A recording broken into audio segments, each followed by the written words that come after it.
Hey folks, வணக்கம் and welcome back to Dinesh View. நான் உங்கள் தினேஷ். இன்னைக்கு நம்ம கூட பார்த்தீங்க அப்படின்னா the legendary Yamaha R3 தான் என்னோட இருக்குது. This is 2024 லான்ச் ஆன Yamaha R3 the legend அப்படின்னே சொல்லலாம். இந்த ஒரு 300cc-க்குள்ள parallel twin வேற லெவலான ஒரு இன்ஜினோட இந்த பைக்கை வந்து 2024ல் Yamaha லான்ச் பண்ணியிருந்தாங்க. அண்ட் இந்த வீடியோவில் இந்த வண்டியை பற்றி ஒரு கம்ப்ளீட் வாக் அரவுண்ட் டீட்டெயில்ஸ் நம்ம பார்க்க போகிறோம். அண்ட் இதுக்கப்புறமா இந்த வண்டியோட complete right review, speed test, break test எல்லாமே கம்ப்ளீட்டாக நான் சொல்ல போகிறேன். ஸோ அதுக்கு முன்னாடி நம்ம சேனலுக்கு புதுசாக வந்திருக்கீங்க அப்படின்னா டோன்ட் ஃபர்கெட் டு சப்ஸ்கிரைபர்ஸ். இப்போ நம்ம இந்த பைக்கோட கம்ப்ளீட் ரிவ்யூவை ஸ்டார்ட் பண்ணலாம். Let's get in. Alright. So இப்போ நம்ம இந்த வண்டியோட டிசைன்லேருந்து பார்க்க ஆரம்பிக்கலாம். ஸோ இந்த டிசைன் ஆக்சுவலாக பார்த்தீங்க அப்படின்னா ஒரு முழுக்க ஒரு கம்ப்ளீட் ஸ்போர்ட்ஸ் ஓரியன்டான டிசைனாக கொடுத்துருக்காங்க. ஸ்போர்ட்ஸ் ஓரியன்ட் பட் ஸ்டில் நம்மளால் வந்து கொஞ்சம் டூரிங்கு பெட்டராக பண்ணுறதுக்கு ஏற்ற மாதிரி ஹேண்டில் பார்ஸை கொஞ்சம் ரைஸ் பண்ணி கொடுத்துருக்காங்க அப்படின்னு சொல்லலாம். ஸோ இந்த டிசைன் எலிமெண்ட்ஸ்லாம் நீங்கள் பார்க்குறீங்க அப்படின்னா மோரலஸ் உங்களுக்கு வந்து அந்த R15 V3யோட அந்த ரிசம்பிளன்ஸ் அப்படின்னு தெரியும். ஆனால் இங்கேருந்து அதோட டிசைனே அங்கே போயிருக்கு அப்படின்னு சொல்லலாம். முன்னாடி இருந்து பார்க்குறப்போ டு பி ஃப்ராங்க் ஃப்ரண்ட் இருந்து பார்த்தீங்க அப்படின்னா டக்குன்னு நமக்கு வர பைக் ஞாபகம் என்ன அப்படின்னா அந்த R15யோட V3 தான். அதுக்கப்புறம் தான் நமக்கு வந்து இந்த ஸ்டிக்கரிங் பார்க்க போகிறது தான் இது வந்து ஒரு R3 அப்படின்ற ஒரு மைண்டுக்கே நமக்கு வரும் அப்படின்னு சொல்லலாம். இது வந்து ஆக்சுவலாக Yamaha ப்ளூ, அந்த கோர் ப்ளூக்கான ஒரு கலர், Yamahaவோட சிக்னேச்சர் கலர் அப்படி சொல்லலாம். இந்த கோர் ப்ளூவோட இந்த பேனலில் பார்த்தீங்க அப்படின்னா நமக்கு வந்து ஒரு எக்ஸ்ட்ராவாக ஒரு டார்க்கான ஒரு சியானோட அந்த ஃபீல் கலர் கோட்டிங் அப்படின்றது இந்த பேனலில் ஆக்சுவலாக ஒரு அடிஷ்னல் பேனலில் இந்த இதில் ஆக்சுவலாக கொடுத்துருக்காங்க அப்படின்னு சொல்லலாம். ஸோ கலர் வைஸ் அதே மாதிரி இதோட டிசைன் வைஸ் அப்படின்றது லைக் ஒவ்வொருத்தருக்கு பிடிக்கல அப்படின்னு சொல்லலாம். பட் சில பேருக்கு இந்த கலர் பிடிக்கும், சில பேருக்கு பிளாக்கும் பிடிக்கும். உங்களுக்கு இந்த கலர் பிடிக்குமா அண்ட் இந்த டிசைனை பற்றி உங்களோட தாட்ஸ் என்ன அப்படின்னு மறக்காம கமெண்ட்ல சொல்லுங்கள். அண்ட் இந்த டிசைனை பற்றி பேசுகிறப்போ முக்கியமாக நோட் பண்ண வேண்டிய விஷயம் என்ன அப்படின்னா இதோட அந்த build quality and the panel gaps. இதோட பில்டு குவாலிட்டி எனக்கு வந்து பிரச்சனையாக அந்தளவுக்கு ஃபீல் ஆகலை. எஸ், அதனால வந்து லைக் இந்த பிளாஸ்டிக்லாம் பார்த்தீங்க அப்படின்னா ஐ கேன் ஸ்டில் நான் அமுங்கினேன் அப்படின்னா it will just go in to this கொஞ்சம் உள்ளே போயிட்டு வருது. ஏன்னா அது லைட் வெயிட்டாக கொடுக்கணும் அப்படின்றதுக்காக அந்த அளவுக்கு வந்து பண்ணியிருக்காங்க அப்படின்னு சொல்லலாம். ஆனால் இதை நம்ம குறைய எடுத்துக்கல அப்படின்னாலும் இதில் கொடுத்துருக்க இந்த பேனல் கேப்ஸ் கொஞ்சம் எவிடென்ட்டாக எனக்கு ஃபீல் ஆகுது. எஸ்பெஷலாக சொல்லணும் அப்படின்னா இந்த இடங்களில் அந்த டேங்க்கை ஒட்டி இருக்க எந்த பேனலுக்கும் டேங்குக்கும் இருக்கிற அந்த கேப் இருக்குல்ல ரொம்ப எவிடென்ட்டாக தெரியுது. இதில் இன்னொரு எனக்கு பிரச்சனையாக நான் பட்டது, நான் வண்டியை ஓட்டுறப்போ இந்த பிளாஸ்டிக் இருக்குல்ல, இந்த பிளாஸ்டிக்குள்ள என்னோட ஜீன் ஆக்சுவலாக உள்ள ஸ்டக் ஆகி சம்டைம்ஸ் எனக்கு வந்து அந்த கால் எடுக்க முடியாமல் ஸ்டக் ஆகி எனக்கு வந்து அந்த ஒரு பஞ்சாயத்தை வந்து எனக்கு கிரியேட் பண்ணுச்சு அப்படின்னு சொல்லலாம். பில்ட் இஷ்யூஸ் இருக்குது, பட் குவாலிட்டியில் எந்த காம்ப்ரமைஸும் எனக்கு ஃபீல் ஆகலை. பட் பில்டை வந்து இன்னும் கொஞ்சம் இம்ப்ரூவ் பண்ணிக்கலாம், fit and finish especially improve பண்ணிக்கலாம். அண்ட் இது வந்து கம்ப்ளீட்டாக வந்து நமக்கு ஜப்பானில் வந்து பில்ட் ஆகி டேரெக்டாக இங்கே ஷிப் ஆகிற ஒரு வெஹிக்கிள் இருந்துமே வந்து இந்த அளவுக்கு ஒரு ஃபிட் அண்ட் ஃபினிஷ் இஷ்யூவோட ஜப்பானில் இது மேனுஃபேக்சர் ஆயிருக்கு அப்படின்றது வந்து கொஞ்சம் வருத்தக்கூடியதாக இருக்குது. இப்போ புதுசாக ஒரு R3 வரப்போகுது, அதில் இந்த இஷ்யூஸ்லாம் ஸ்டார்ட் பண்ணியிருப்பாங்கன்னு நினைக்கிறேன். ஏன்னா இன்டர்நேஷனல் மார்க்கெட்டில் லான்ச் ஆன அந்த R3 இந்த இயரோட மிடில் இல்லாட்டி எண்டுக்குள்ளே இது மார்க்கெட்டுக்கு வந்துடும் அப்படின்ற மாதிரி சொல்லியிருக்காங்க. Let's see.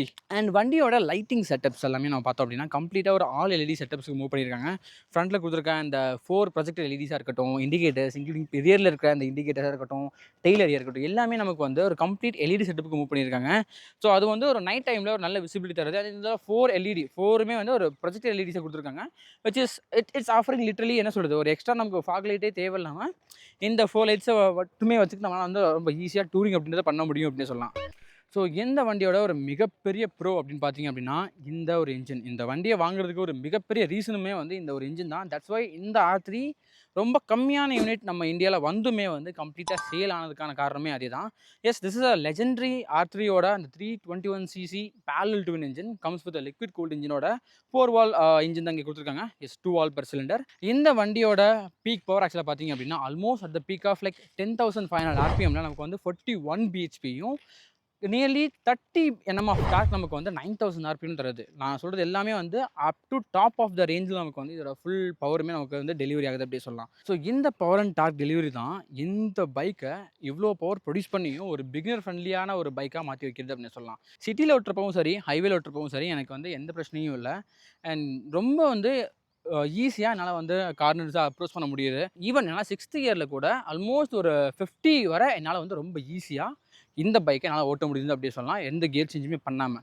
ஸோ இந்த வண்டியோட சீட் ஹைட் ஆக்சுவலாக பார்த்தீங்க அப்படின்னா நமக்கு வந்து ஒரு 780 mm ஆஃப் சீட் ஹைட். அதாவது நான் என்னோட ஹைட் ஆக்சுவலாக பார்த்தீங்கன்னா ஒரு 180 cm.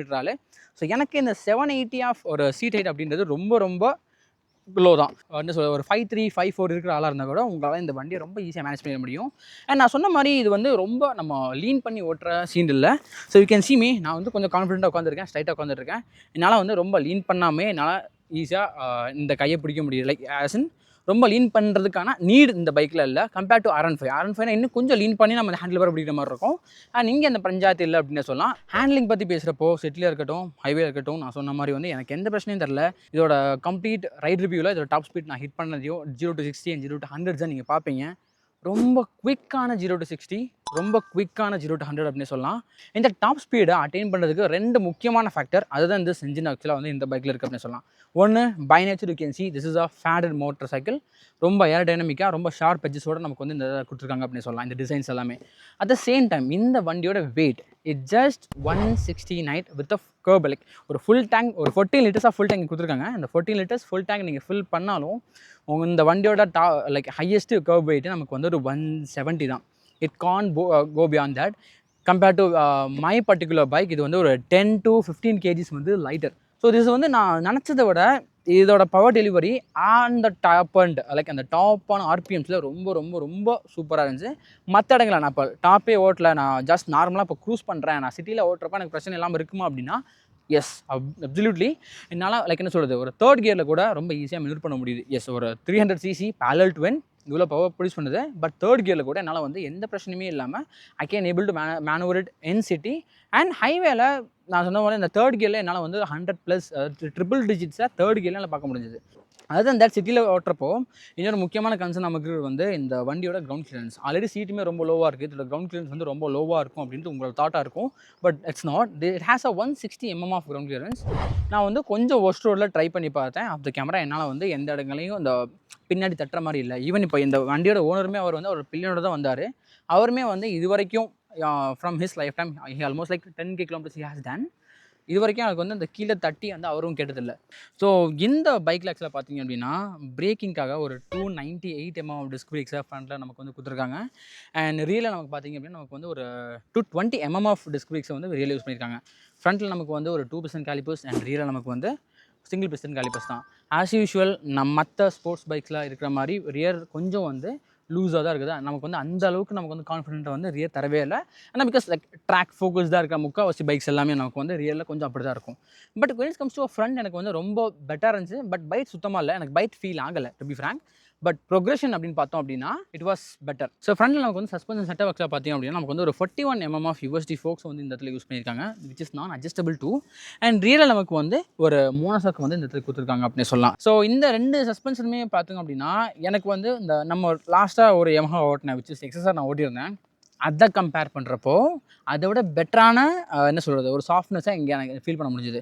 எஸ் XSR விட நான் XSR நான் என்ன சொல்லியிருந்தேன் அப்படின்னா ரொம்ப ஸ்டிஃபாக இருக்குது, இது டூரிங் மிஷினே கிடையாது, ஒரு MTக்கு ஈக்குவலான ஒரு ஸ்டிஃப்னஸ் வந்து அந்த கொடுத்து வச்சுருக்காங்க அப்படின்ற மாதிரி நான் கம்ப்ளைண்ட் பண்ணியிருந்தேன். பட் இந்த வண்டியை நான் வந்து அதே மாதிரியான ரோட்டில் தான் கிட்டத்தட்ட அதே ஸ்ட்ரீட்டில் தான் ஓட்டினேன். எனக்கு வந்து compared to that this is for more feel better. ரொம்ப வந்து என்னால் வந்து அந்த அன்லிசன்ஸை ஃபீல் பண்ண முடியல. இது ட்ராக் பைக் யூஸ்வலாக வந்து கொஞ்சம் ஸ்டிஃபாக இருக்கும், பட் இது வந்து கொஞ்சம் ஆப்போசிட்டாக இருக்குது. திஸ் நேச்சர் ஆக்சுவலாக வந்து ஒரு ஸ்போர்ட்ஸ் டூரருக்குமே வந்து கம்ப்ளீட்டாக ஆப்ட் ஆகும்னு நினைக்கிறேன். பட் இவ்வளோ லூஸாக இருக்குது, நம்மளால் கார்னிங்லாம் பண்ண முடியுமா அப்படின்னா அந்த பயமே உங்களுக்கு தேவையில்லை. இந்த இன்ஜினாக இருக்கட்டும், இந்த பைக்கோட ஏர் டைனமிக்ஸாக இருக்கட்டும், இந்த சஸ்பென்ஷன் செட்டப்பாக இருக்கட்டும், which is more then enough to support all kind of corners. You can simply try that. So இது வரைக்குமே பார்த்தீங்க அப்படின்னா இந்த வண்டியில் கொடுத்துருக்க ஒரு விஷயங்களை நம்ம வந்து பார்த்துருப்போம். ஸோ இப்போது இந்த வண்டியில் எனக்கு பிடிக்காத பர்சனலாக எனக்கு பிடிக்காத ஒரு விஷயங்களை நம்ம இப்போ பார்க்க ஆரம்பிக்கலாம். ஸோ ஃபர்ஸ்ட் ஒன் வந்து இந்த வண்டியோட பிரேக்கிங், முக்கியமாக rear braking. As a naked owner, ஒரு நேக்கட் பைக் யூஸ் பண்ணுற ஆளுக்கு வந்து எனக்கு இந்த வண்டி ஓட்டுறப்போ டியூக்லேருந்து வந்ததுனால எனக்கு வந்து இந்த பிரேக் கொஞ்சம் ஸ்பாஞ்சியாகவும் ஒரு ஃபீலே இல்லாத மாதிரி எனக்கு தோணுச்சு அப்படின்னு சொல்லலாம். So rear braking it could be better அப்படின்னு நான் சொல்லுவேன். அண்ட் ரெண்டாவது விஷயம் ஆக்சுவலாக பார்த்தீங்க அப்படின்னா இதோட ரேடியேட்டர் ஆக்சுவலாக ஒரு சிங்கிள் ஃபேனோட வர ஒரு ரேடியேட்டர் அப்படின்னு சொல்லலாம். இந்த ரேடியேட்டரில் ஒரு பிரச்சனை என்ன அப்படின்னா லைக் ஹீட்டிங் ஆக்சுவலாக ஃபுல்லாக நமக்கு வந்து ஒரு லெஃப்ட் சைடில் தான் வருது. இதுவுமே எனக்கு வந்து ரைட் சைடில் வரல, ஃபுல்லாக லெஃப்ட் தையில் இதோட ஹீட்டிங் அப்படின்றது ரொம்ப எவிடென்ட்டாக நல்லா ஃபீல் பண்ண முடியுது. ரொம்ப லைக் ஒரு டாப்பை நான் டைப் பண்ணதுக்கப்புறம் இமீடியட்டாக கொஞ்சம் ரிலாக்ஸ் ஆனேன். அந்த டைமில் இதோட ஹீட்டிங்னால் வந்து ரொம்ப ஈஸியாக ஃபீல் பண்ண முடியுது அப்படின்னு சொல்லலாம். அண்ட் தேர்ட் விஷயம் வந்து நம்ம இன்ஜின் ஆஃப் பண்ணதுக்கப்புறமும், அதாவது கில் ஸ்விட்ச் பண்ணதுக்கப்புறமே வந்து இதோட ரேடியேட்டர் அப்படின்றது ரன் ஆகிட்டே இருக்கும். That's another negative point I can say. ஏன்னா this can lead to battery drain as well. Battery வண்டி ஓட்டுறப்போ ரீசார்ஜ் ஆனாலும் சம்டைம்ஸ் நம்ம ரொம்ப ஓவர் ஹீட் பண்ணி வண்டி ஆஃப் பண்ணிட்டோம் அப்படின்னா நம்ம கீயை எடுக்காத வரைக்கும் கீயை நம்ம எடுத்து ஆஃப் பண்ணாத வரைக்குமே வண்டியில் நமக்கு வந்து அந்த ரேடியேட்டர் அப்படின்னு ஓடிட்டு தான் இருக்கும். அண்ட் ஃபோர்த் ஒன் அப்படின்னு பார்த்தோம்னா எனக்கு இவ்வளோ சூப்பரான ஒரு இன்ஜின், இவ்வளோ சூப்பரான ஒரு ஹேண்ட்லிங் பவர் டெலிவரி பண்ணுற இந்த இன்ஜினில் ஒரு ஸ்லிப்பர் கிளச் கூட இல்லை. லைக் இந்த பைக்கோட காஸ்ட்டுக்கு they can do more then that. But ஒரு ஸ்லிப்பர் கிளச் கூட இல்லை அப்படின்றது ஒரு இன்ஜின் பிரேக்கிங்கை அதிகமாக யூஸ் பண்ணுற ஒரு ஆளாக என்னால் அதை வந்து அக்செப்ட் பண்ணிக்க முடியல. ஒரு இன்ஜின் பிரேக்கிங் பண்ணுறதுக்கு மெயினாக ஏன்னா பிரேக்கிங் கொஞ்சம் இங்கே பூராக இருக்குது. So engine braking is next thing that can save us. அதை ட்ரை பண்ணுறதுக்கு எனக்கு கூட இந்த ஃபெசிலிட்டி இல்லை அப்படின்றது கொஞ்சம் கஷ்டமாக இருக்குது. அண்ட் இதை தாண்டி இந்த பைக்கோட வைப்ரேஷன்ஸ் அப்படின்னு பார்க்குறப்போ நான் ஒரு சர்டன் ஆர்பிஎம்ஸ் தாண்டி நான் ஓட்டுறப்போ, அதாவது இந்த இன்ஜினோட ஒரு 6000 ஆர்பிஎம் 7000 ஆர்பிஎம் அந்த பீக்ஸை நான் ஹிட் பண்ணுறப்போ சீட்டிங்ஸில் என்னால் வந்து எவிடென்ட்டான வைப்ரேஷன்ஸை ஃபீல் பண்ண முடிஞ்சது அப்படின்னு சொல்லலாம். இந்த இடங்களில் எனக்கு ரொம்ப எவிடென்ட்டான வைப்ரேஷன் ஃபீல் ஆச்சு. ஹேண்டில் பாரில் ஸ்லைட்டான buzz which can be noticeable. But எனக்கு வந்து சீட்டிங்கில் கொஞ்சம் இருந்தது அப்படின்னே சொல்லலாம்.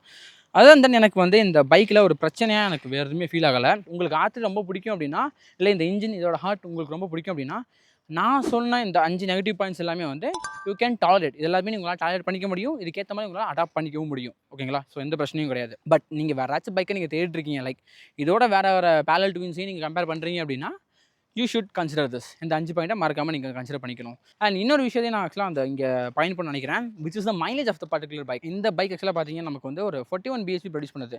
ஜென்ரலாக நமக்கு வந்து ஒரு 35-40 அந்த ரேஞ்சுக்கெலாம் பவர் ப்ரொடியூஸ் பண்ணாலே நமக்கு வந்து 30 கீழே தான் மைலேஜ் வரும் அப்படின்றது நமக்கு யூஸ்வலாக தெரியும். பட் இந்த பைக் வந்து கொஞ்சம் ஆப்போசிட். ஓனருமே அவர் என்ன சொல்லியிருந்தார் அப்படின்னா, ஒரு 35 kmpl எனக்கு வந்து ரொம்ப ஈஸியாக கிடைக்கிது அப்படின்றத அவர் சொன்னார். இத்தனைக்கும் அவர் வந்து ட்ரிபிள் டிஜிட் தான் க்ரூஸே பண்ணுவார். ஹைவேல அந்த ஸ்பீடில் க்ரூஸ் பண்ணுறப்போ இந்த 35 அப்படின்றது வந்து அவருக்கு கிடைக்கிற மைலேஜாக அவர் கிளைம் பண்ணுறாரு. ஸோ R3 ஓனர்ஸ் அதை நீங்கள் பார்க்குறீங்க அப்படின்னா, வேறு R3 ஓனர்ஸ் நீங்கள் பார்த்துருக்கீங்க அப்படின்னா, இந்த மைலேஜ் அப்படின்றது உண்மையா அப்படின்னு மறக்காமல் கமெண்ட்டில் சொல்லுங்கள். எனக்கு வந்து கொஞ்சம் டவுட்ஃபுல்லாக இருக்குது. ஸோ நான் இப்போ சொன்ன அந்த மைலேஜ் அப்படின்றது உண்மையாக இருக்கும் பட்சத்தில் இந்த வண்டி, அதாவது இந்த வண்டி இந்த ஓனர் வாங்குறப்போ ஆல்மோஸ்ட் 5 lakh அந்த காஸ்ட்டுக்கு இந்த பைக் அண்ட் இந்த பவர் சத்தியமாக சொல்கிறேன் அன்மேட்சபிளான ஒரு வேல்யூ ஃபார் மணி அப்படின்னு சொல்லலாம். ஆனால் இப்போது என்னோடய பைக்லாம் ஆல்மோஸ்ட் லைக் சிமிலர் பவர் தான். பட் இதோட மைலேஜ் அப்படின்னா இதில் பாதி தான், லைக் 20 to 23 தான் என்னோடய மைலேஜே கிடைக்கிது. ஸோ அது கம்பேர் பண்ணுறப்போ 35லாம் இவ்வளோ பவருக்கு இந்த இவ்வளோ டாப் ஸ்பீட் போகிறதுக்கு this is fabulous fantastic. So mileage, power இந்த 2 மட்டும்தான் இந்த வண்டியை வாங்கியே தீரணும் அப்படின்றதுக்கான ஒரு ரீசன் அப்படின்னு சொல்லலாம். அதை தாண்டி எனக்கு வந்து வேறு அந்தளவுக்கு ஒரு அட்மைரிங்காக எனக்கு ஃபீல் ஆகலை. ஸோ உங்களுக்கு இந்த வண்டியை பற்றி ஏதாச்சும் டவுட் இருந்துச்சு அப்படின்னா மறக்காமல் கமெண்ட்டில் சொல்லுங்கள். அண்ட் இந்த ரிவ்யூ பற்றி உங்களுக்கு கமெண்ட்ஸ் என்ன, வேறு என்ன பைக்கை நம்ம ரிவ்யூ பண்ணலாம் அப்படின்னு மறக்காமல் கமெண்ட்டில் சொல்லுங்கள். அண்ட் இந்த வண்டியோட ரைட் ரிவ்யூமே இதுக்கப்புறமா நான் அப்லோட் பண்ண போகிறேன். ஸோ அதெல்லாம் நீங்கள் மிஸ் பண்ணாமல் இருக்கணும் அப்படின்னா மறக்காமல் சப்ஸ்கிரைப் பண்ணிக்கோங்க. ஸோ உங்களை நான் இந்த வண்டியோட ரைட் ரிவ்யூவில் வந்து பார்க்குறேன். Until then tata bye from Dinesh. Ride safe, stay safe, bye. Okay முடியலடே.